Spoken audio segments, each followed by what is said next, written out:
Hello and welcome to Africa in Demand, your gateway to everything Africa.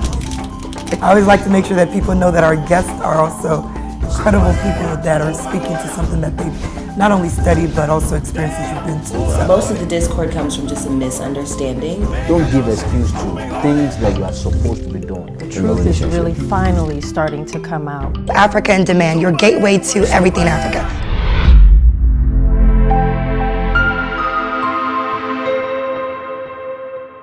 Hello and welcome to Africa in Demand, your gateway to everything Africa.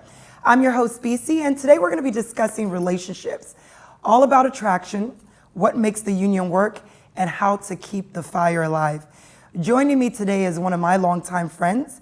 He is a world-renowned relationship coach, an author, a radio show host, and a motivational speaker. Joining me is Femi Ogunjimi, aka G Femo. How are you? Very good. Thanks for having me. How long have we known each other now? I feel like it's been... I'd probably say 8-9 years. I feel like it's been longer, like 10 or 12 years. Possibly. Because I know you from when, is it NRC, the Nigerian Reunion Conference? Yeah.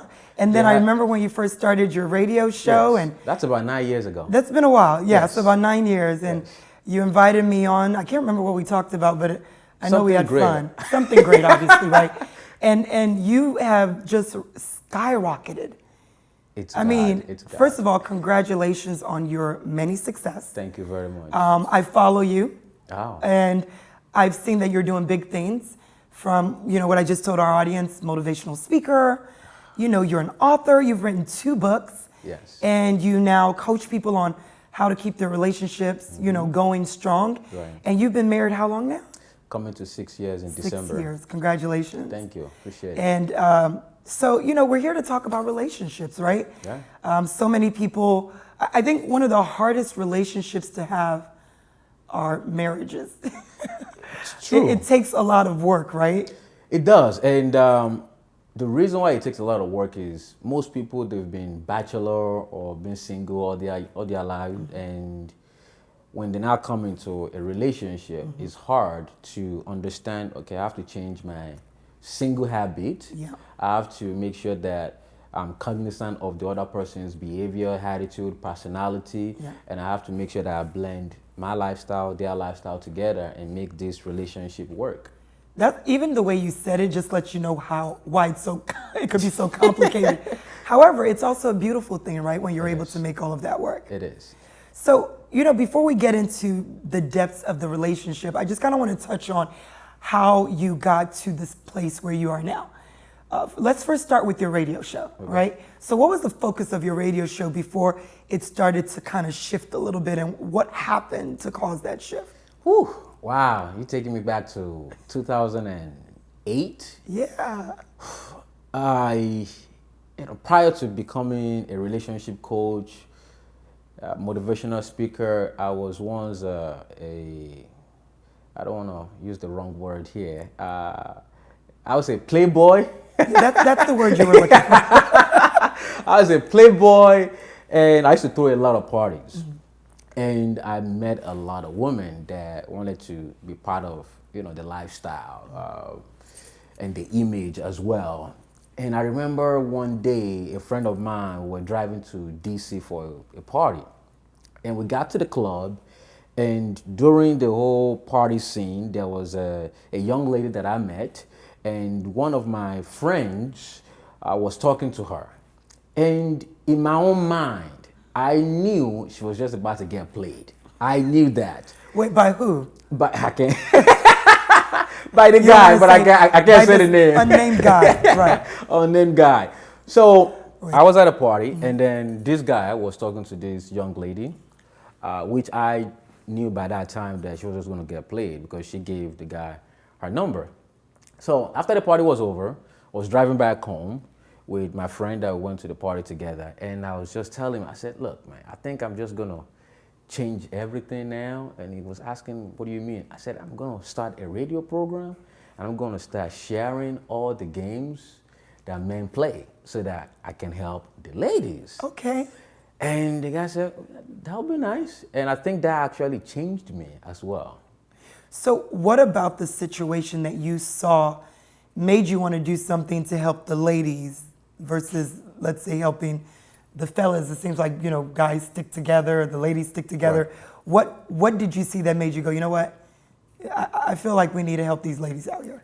I've seen a lot of women get played, and it's not fair. And they get played because they are emotional beings, and they are not thinking in a logical way. Men are analytical, they are logical beings. So when you have a woman who is just emotional, and all she's just expecting to hear is, I love you, and she's all blown away by the guy's money and the way he's displaying all he has, and not knowing that deep side, on the deep down, he doesn't love you. He's not really interested in you. He's just, his mind is somewhere else. Okay. So now you started this radio show, and what were the type of discussions that you would have that, shed light to how you were helping the sisters? Hey! Well, one of the topics that I had then that really got a lot of people tuning in, why do men cheat? And men cheat for different reasons, and not the same reason that every man cheats. But one of the reasons that a man would cheat is, a man is typical an animal that it's not that he doesn't love you, it's not like he doesn't care about you, but he likes variety. So if he sees another animal, thinking a man is an animal, if he sees another animal, he would like to gravitate towards that. So that's one of the major reasons why a man will cheat. And a lot of women don't want to hear that, but that's the truth. And we shouldn't look at it from the standpoint of love. Yes, it is true. If a man truly loves you, and if he understands the meaning of love, yes, he should just stick to one individual. But how many men understand love? Is that so difficult to do? To stay with one woman? Oh, very difficult. But one of the things it's you mentioned doable, is but it's difficult. It's difficult. Okay, and so we'll get into how it's doable in the long run. So this show that you had sparked some interest. People were calling in. Okay. And then so we started talking about it, and I had a lot of my friends that were more of guests and called in as well, and it didn't really. I mean, the show did justice at that time, but after a while, there was a lady that I spoke to afterwards, and I asked her, did you gain anything from the show? And she said, no, just a bunch of people arguing. I'm like, really? Everybody giving their own perspectives. Everybody giving their own perspectives, and that didn't sit right with me because that wasn't the focus of my show. I wanted people to learn, both men and women. And after that, I just started thinking, I said, something got to change. And God started talking to me that, look, you need to start bringing the right type of guest that you will call SME, subject matter experts, that this is what they do. They've gone to school for it, they have the experience, and you just don't want things to be rowdy on the phone. Yes, even though some people may like that style of a show, but for your vision, you don't want to really have such, because it would definitely mess up the face of the show. Okay, that's smart. So I'm kind of giving you little bits and pieces. Right. So you went from, this radio show, right, to now being a motivational speaker. Yeah, and I think that came from one, preaching in church. My pastor allows me to preach, and the church I was going to at that time, I was the youth leader, and I had to coordinate youth events, and I was opportune to get on the stage and preach. And then God began to just give me a revelation that you need to start talking more about life, leadership, and things that can actually help people. So don't just focus on relationship alone. So that's how I really got into motivational speaking. But the seed actually was put in the ground years back when I was in high school. There was a program that was put together by this major motivational speaker. He's dead now, Dale Carnegie. And they brought that program to my school. and they asked me if I wanted to be part of the program. It was a summer-long program, and I went for the program. At the end of the program, they asked us to put a story together. The students would put the story together, and everybody started sharing their story. And at the end of the program, they said, "Hey, this guy, we enjoyed his story. We're gonna give him the award of best motivational speaker." And there the journey began. That exactly. So it's kind of like you always knew that this path was in your foresight, like you knew that this was something that was planted and you were gradually getting into it. And then you knew that one of the things that you said that I really liked was you felt like your first show, even though it had guests, it sounded like it wasn't what you wanted the show to be. And so you started to change the type of guest that you brought on. Right. Now, eventually, you actually became a certified relationship expert. So you're not just someone that speaks to it, for leisure. You actually went and mastered what it would take to be able to actually advise other people. Right, absolutely. So talk about that transition. So I've been speaking about relationship for so many years now. I think over a decade, and a few years ago, one of my sisters came to me and said, "Look, you are outstanding. You have the nuggets, the information for people, but when you start getting to a higher authority or higher place in life, people are going to start asking you, okay, did you go to school for this? What's your proof that you know what you are talking about? Yes, you're talking from experience. Yes, you're talking from inspiration.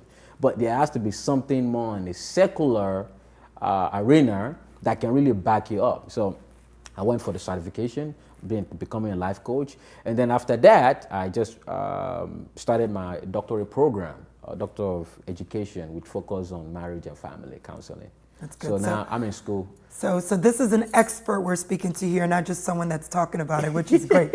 I always like to make sure that people know that our guests are also credible people that are speaking to something that they've not only studied, but also experiences you've been to. Right. So that's great. So now that brings us full circle. And here we are now, somewhere in between there, you also got married. Yes, got married in 2012 to my lovely wife. Beautiful has been wife. Patient with me all these years. And we have 2 wonderful children, a girl and a boy. Very good. So now let's get to the topic at hand, right? Not only are you a motivational speaker, you're a life coach. You also have a radio show, but there's a lot that you bring to this topic of marriage and relationship. And what we're going to do is we're going to take a short break. Okay. And then we're going to come back and we're going to pick that up, okay? Sure. We'll be right back. You're watching Africa in Demand, your gateway to everything Africa. Don't go anywhere.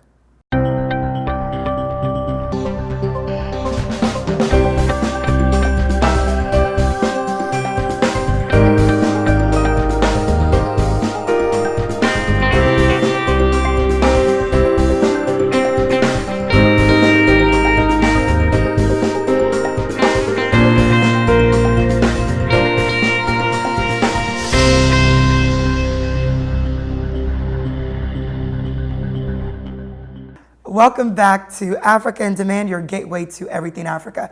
If you're just joining us, we're talking about relationships, what it takes to make it work, how to keep the fire alive. And joining me is our guest, the world-renowned speaker, author, and radio show host, G Femo. Again, as always, we've been having fun talking about your journey to where you are now. And before we went to break, I kind of wanted to now, come full circle with everything you've done and the experiences that have now brought you here to, your travels, your speaking, and the things you're doing. So let's talk about the relationship part of it, right? So I know a lot of people come to you and you speak on relationships and you've preached on them, but what would you say are the key ingredients, if there are such things, to having a healthy relationship, whether it's a relationship that's being nurtured to ultimately get to marriage, but where do you start? How's the journey? How do you find the right person to even get into the transition of marriage and then, till death do us part? Oh, okay. Before you find the right person, you have to first find yourself. Yes. And a lot of people have not done enough searching to really understand who they really are. Actually, today there was a young lady that came to me for an advice, and she was telling me that she broke up with her boyfriend. It's been 7 months now, and she wants to get back with him, and she actually wants to reach out. I said, why do you want to reach out to the guy? The guy actually broke up with you. He said, I really like this guy, and I really want to be with him. And I said, look, you're about to go to pharmacy school. You're going to meet a lot of guys in pharmacy school. And she said, really? I said, yeah.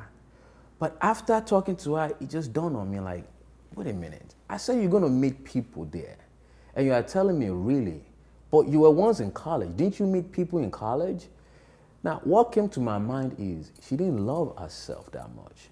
She didn't feel that she's attractive enough. She didn't feel that she's pretty enough. So she's worth finding a good man. Exactly. So she's always looking from the outside for someone to say, you're beautiful, you are someone that I want to be with, not knowing that first I need to have relationship with myself, understand who I am, knowing that I'm beautiful enough. And I don't need a man to tell me that I'm beautiful. Yes, it's good to hear that, but you first have to know. So you have to be confident within yourself in order to prepare for someone else to appreciate the person that you're bringing to the table. Absolutely. So self-love, self-happiness is very important because you're not getting into a relationship and the guy sometimes is going to get pissed at you and he's going to say some mean things. He might tell you are ugly. Now, do you want to take that, or you should look at the mirror and say, no, I'm not ugly, right? So you need to know, first of all, that I'm not what this guy might be telling me, even though I have feelings for him. So the first thing is to have a relationship with yourself, to have that self-love, self-happiness, and joy, and know that you are beautiful in and out, and you don't look from an outside person to make you happy or satisfy you or to say, you are beautiful. Absolutely. And so I totally agree with that because I think if you're confident, then it oozes, right? And people can see that look, this person's confident, and that in itself speaks to the type of people you will attract, right? Because it's going to eliminate the people that aren't supposed to come your way, that are intimidated or don't feel that they can handle the person that's in front of them when you're self-aware. Right. So what would be the next thing? And if you don't have that confidence, a guy is like a predator. He can easily sense his prey. Because if he sees that you're not confident, he will tap into that. And 9 out of 10, you're going to become a prey and you're going to be eaten. And you don't want that. So once you have that confidence in yourself, once you realize that, it's now time to start to think logically. I'm not supposed to be chasing after a man. A man's supposed to be chasing after me. Now, if you are a Christian, you understand the scripture that says, who has found a wife has found a good thing and obtained favor from the Lord. So knowing that as a woman, you are the favor factor. A man who needs favor is supposed to be chasing you, not you chasing that man. Now, if we can... That's good. Can you say that again, just for our audience? Like that was good. I like that. As a woman, you are the favor factor. So someone who needs favor, a man who needs favor is supposed to be chasing you, not the other way around. Now, it's good that you're a favor factor, but you have to know how to position yourself as well to attract that man. Okay. Because men are all over the places, but at the same time, you want to be in a position that you want to attract the ideal man, not just any kind of man, the ideal man. So the next thing is knowing how to position yourself in the space of this world, and also not being traditional in your thinking of looking for a partner, meaning that, okay, I can only find a partner in church. Or if the guy goes to church or if the lady goes to church, that means the person is a good person. Now, you have a lot of crazy people coming to church, and that's why we have church in the first place, because it's like an hospital. So looking beyond traditional ways of finding partner will help.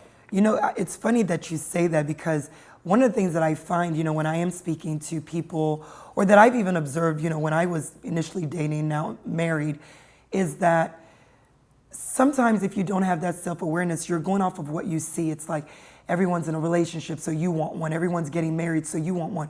But it may not be your time because maybe you yourself aren't ready to receive that person, which is kind of like what you're speaking to now. Right, absolutely. Because let me go with the scripture a little bit. Okay, please.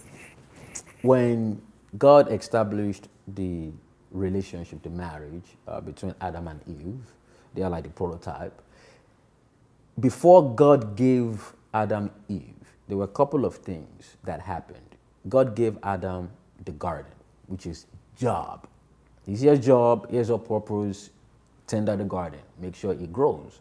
Second thing is God gave him vision, meaning that there's a tree right there that I don't want you to eat out of. Then he now gave him a wife.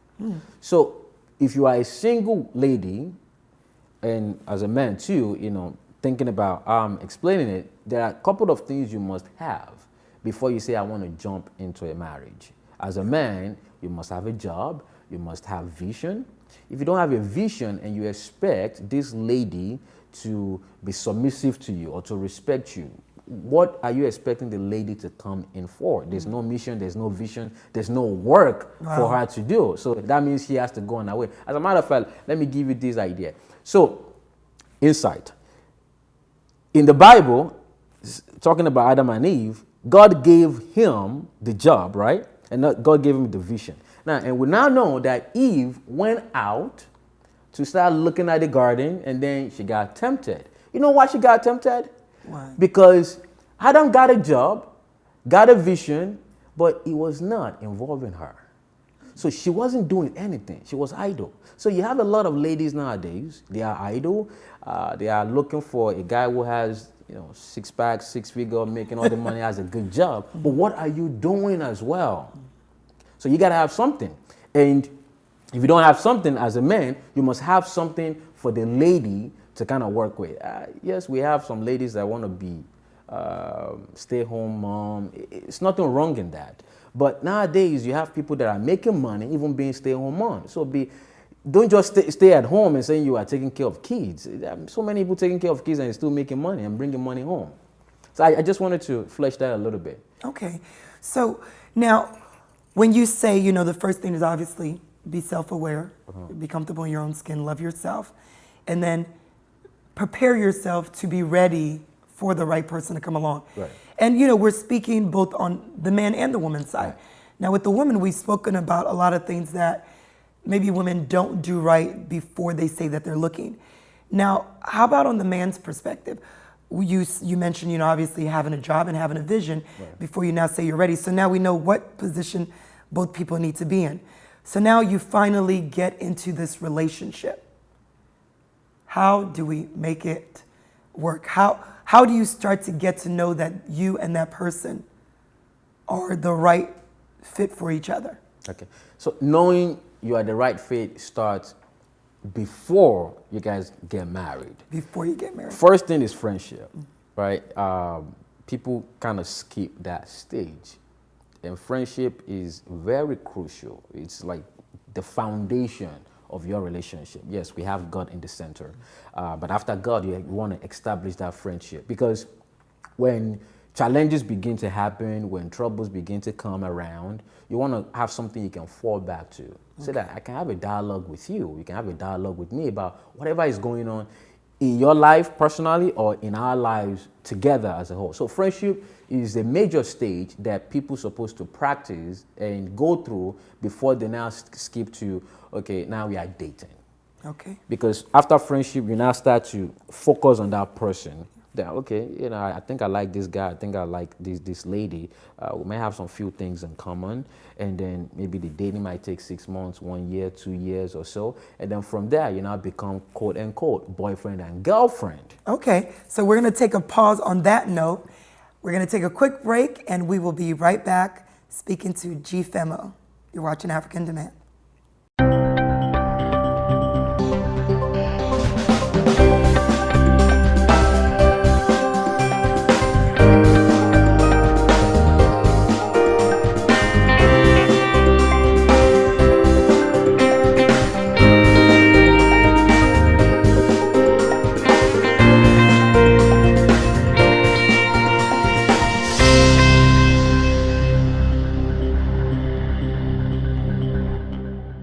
Welcome back to Africa in Demand, your gateway to everything Africa. We were talking relationships, making it work, keeping the fire alive. G Femo. So we went to break, and right before we went to break, we were talking about the steps, right? Right. So one of the things you mentioned is the first thing is to be friends, like real friends. And I actually agree with that. I feel like if you're friends first, it makes a difference in a long-lasting relationship because friendship has a different dimension than when you actually get into an intimate relationship. Right. And the foundation of the friendship really sets the tone for, I think, everything from how transparent and how honest you are and really knowing the real person, right? All right. Absolutely. Yeah. Transparency, being honest, not hiding anything from one another, and not being envious of your achievement. Because if you guys were friends from the get-go, Then you kind of knew like exactly. Okay, your this passions and the desires. passion, the desire, this the path this person is going. You're always supporting them. Yeah. So being each other's cheerleader. So once you get that friendship going on, then now you become, you date, and then after dating, you become this, quote unquote boyfriend and girlfriend, and after that, you engage each other and for as long as you want, and then you get married. And once you get married, you begin to keep the love that happened at the beginning. You keep growing that. Now, growing love is not just mere saying I'm growing love. There are a couple of things that you have to do to grow love. So, I want to touch on the friendship part a little bit more because I feel like this is where people typically get it wrong, right? So you get to know someone, you guys are true friends, and then you decide that, maybe you start having feelings for them, and then you decide that you want to date. What are some of the things you should look for in the type of person that you would say you would take the next step with? Because sometimes your friend isn't necessarily always going to be the best person to have as a partner. Right. Right? But I also know that friendships sometimes make the best partnerships. Right. So what would you say is important to look for? Because, people change sometimes. And if the friendship wasn't strong enough to sustain that, because I think we all do, both men and women, because we go through seasons as individuals. And it doesn't stop just because you're in a relationship. Right. So what would you say are the things that need to be nurtured from the friendship stage before even moving into the relationship stage? Attraction has to be there, regardless. You can have friends. I've heard stories of, I can't be with this person. We're just friends. And it can't move to the next stage because that attraction is not there. And then you hear them being with someone that they haven't known for a long time. Within 2 months, it's like, oh, that's the person I want to be with. I'm like, really? But you do have a friend here that you've been with for 2-3 years. You know this person knows you. This person can give you advice about life, but you can't be with them. So I think the attraction is a major thing that has to be in that relationship as well. And once you're attracted to the person and the friendship is there, you move on to that stage of, now, can we make this thing work? Part of it is knowing that, can this person be there for me when I'm going through struggle? Yes, I do, have some type of feelings for this person, but when I'm down, when I'm going through challenges, can this person support me? And both ways, not just from the man's perspective, from the woman's perspective as well. I mean, I remember when I had a show on a radio one time, on a terrestrial radio station, Radio 1, and I had to pay about $400 every week for that program.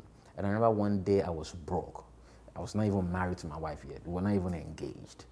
And she just told me she's just going to pay for it. So now, imagine someone like that.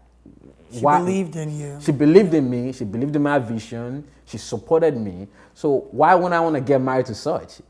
And the friendship is there and the attraction is there. So sometimes you need someone that can really help you, when you are down. And I try to say this to people. Look at folks that are getting engaged. Look at a man proposing. Now, listen to the words he's saying when he's proposing to that lady. He's not just saying, I love you, you are beautiful. It's like, when I'm in trouble, when I'm down, you are always there for me. There's always that factor that a man especially is looking for. That, look, are you there when I'm negative? It's funny you say that because you would think that women tend to be the one that look for that, but you're not the first person that's told me that. For a man, it's important to know that if I don't have anything, you could still be there. Yeah. Now, women, you said, we're very emotional people, so we're looking for, are you going to love me? Are you going to cherish me? are you going to provide for me as well? And it's funny how those dynamics kind of cross, but those perspectives is technically what brings the unions together. Right. If you both can uphold your end of what you're looking for, what you've provided from the friendship, Right. and take that on into marriage. Okay. So now we get to the point where I love you, you love me, and we decide that, you know what, we're ready to take this next step. Right. How do we keep the marriage Hey. alive? Because that's the longest part of the journey. Yes. Because it's forever. Yes. It's supposed to be forever. Right. Key thing, forgiveness. Love and forgiveness, they go hand in hand. They're like twins. You can't say you love someone deeply and you can't forgive them for their vices. You have to, if you want to stay in that relationship. Even friends, they do crazy things to each other and they forgive as long as they are focused on keeping and sustaining that relationship. Now, if you don't want to sustain that relationship, then the forgiveness can go out of the window. But as long as you're trying to stay abreast of the vision and you want to keep the vision alive of staying together, then forgiveness has to be one of the key things. Like, it's really important. So forgiveness, as a woman, I would say communication, right? Right. Is another one. Communication Because is I another think that's one. where we tend to say, you're not communicating with me. You're not letting me know what's going on. Right. And it's hard for a man to communicate. And I can tell you that even going back to the scripture, I don't think Adam was communicating with Eve. And he was like, look, man, I'm bored, man. You have a point. I'm going somewhere else. And the Satan was giving her attention. And she got led by the Satan. So communication is very big for a man to come out of his shell, or their shell as a man, in plural, to voice what's going on internally and to actually express. And I So will why go is it practical. difficult? Why is it difficult then? It's difficult because we feel that we can solve the problems ourselves without consulting you. And if we have to consult you, we feel like we are bringing ourselves down, that we are not man enough. So for me to now come to you and say, babe, so how should we go about this matter? Give me your advice. Like, okay, then I'm not a man in my relationship. So men typically don't understand what their role is in the relationship, and they don't have the understanding of a definition of a man. Being a man doesn't mean that you take all the decisions. Doesn't mean that you have all the ideas. I always look at relationship as being in a workplace. As a man, you are the manager. Okay, you manage the resources. You make what is called informed decision, meaning that you take information from experts in your team. Okay, what's your idea on this situation? You are X, you are this is what you do. Okay, tell me how we should go about this. And then you look at all those ideas and say, okay, this is where we should go about this. And not to say that you can take advice from your partner. That's your partner.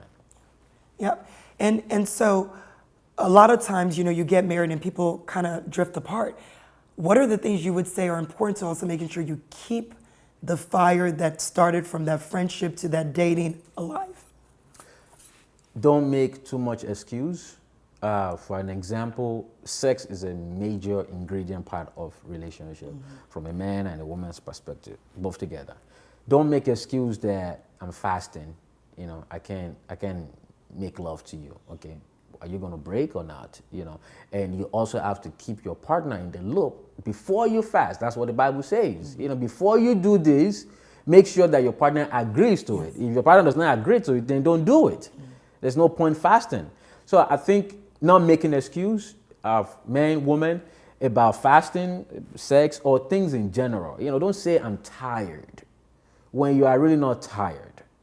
Just because maybe you are mad at him or he's mad at you, and you're like, okay, I can't have sex with you today. So don't give excuse to things that you are supposed to be doing in your relationship.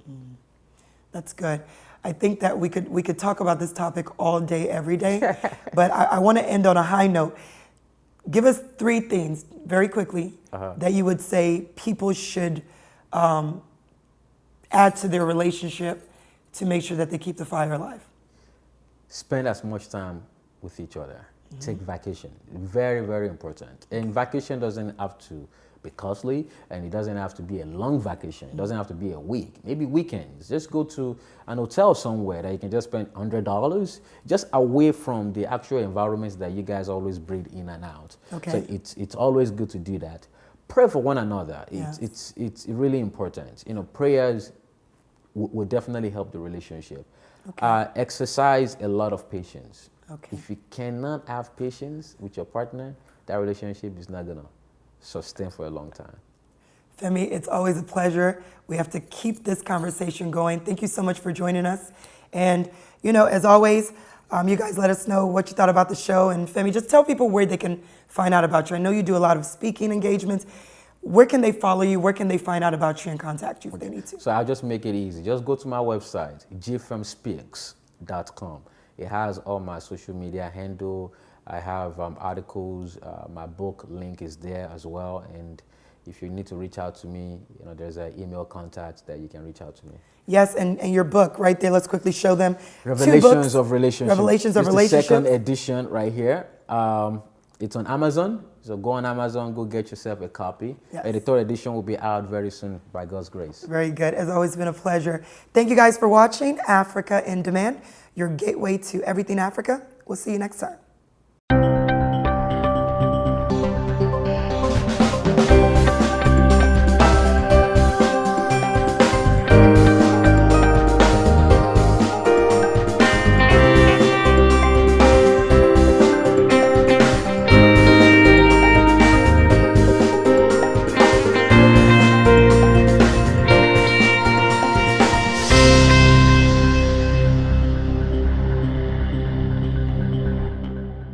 Ila umakile esha. Zumba ubaye.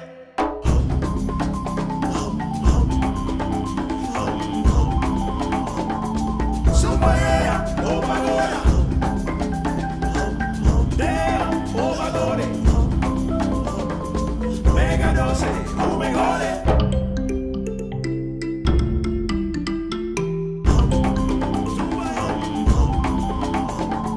Zumba oh pagoda.